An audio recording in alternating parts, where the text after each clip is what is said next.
இயக்கத்தில், அதாவது விடுதலை புலிகள் இயக்கத்தில் பாலியல் குற்றத்துக்கு என்ன தண்டனை தெரியுமா, ரேபிஸ்ட் அப்படின்ற மாதிரி போட்டு சீமானை வந்து போட்டு எழுதியிருக்கிறார்.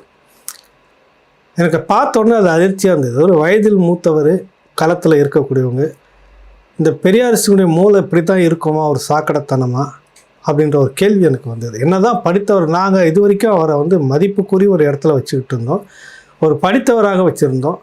இந்த சீமான் அவருடைய வாக்கு வங்கி, அவர் பேசக்கூடிய அந்த அரசியல், குறிப்பாக பஞ்சம நில மீட்பு, இதுக்கான போராட்டம், சாதிவாரி கணக்கெடுப்பு, இதுன்னு சொல்லும்போது இவர்களுக்கு ஏன் அந்த ஒரு ஒற்றை மனிதன் மேலே இவ்வளவு எரிச்சல் வருது அப்படின்னு தெரியுது. நீதிமன்றத்தில் எங்கேயுமே அந்த மாதிரி சொல்லப்படலை. குற்றச்சாட்டு வந்து என்னை இந்த மாதிரி திருமணம் செய்து கொள்வதால் ஏமாற்றினார், இத்தனை முறை செய்து நடந்ததாக சொல்லியிருக்கு. விசாரணையில் அது வந்து முடிவாக தெரியும். இன்னும் தொடக்க நிலையிலே இருக்குது. இதுக்குள்ளே இவர்களே தீர்ப்பு எழுதி ரேபிஸ்ட்ன்ற மாதிரி போட்டு எழுதுறது வந்து எந்த விதத்தில் சரியானது அப்படின்னு இருக்குது.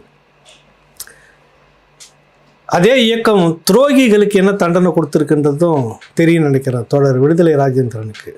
துரோகிகள் பட்டியலில் சேர்ந்தது நீங்கள் அப்படின்னு வெளிப்படையாகவே சொல்கிறேன். இறுதி கட்டம் 2009 கையாளாகாதவர்களாங்க அப்படின்ற மாதிரி அதிகாரம் ஓரளவுக்கு உங்கள்கிட்ட இருந்தோம், மக்களை திரட்டக்கூடிய ஒரு செல்வாக்கு இருந்தோம், பல லட்சம் பேர் இருக்கக்கூடிய இந்த மண்ணில் உங்களுக்கு 1 லட்சம் பேர் கூட்டுறதுக்கான யோக்கியதை அற்று கை கட்டி வேடிக்கை பார்த்து வேண்டுமெனே துரோகியாக இருந்த அப்படின்னு ஒரு குற்றச்சாட்டு சொல்வதற்கு இடம் இருக்குது, சொல்லியிருக்கிறாங்க கடந்த காலங்களில்.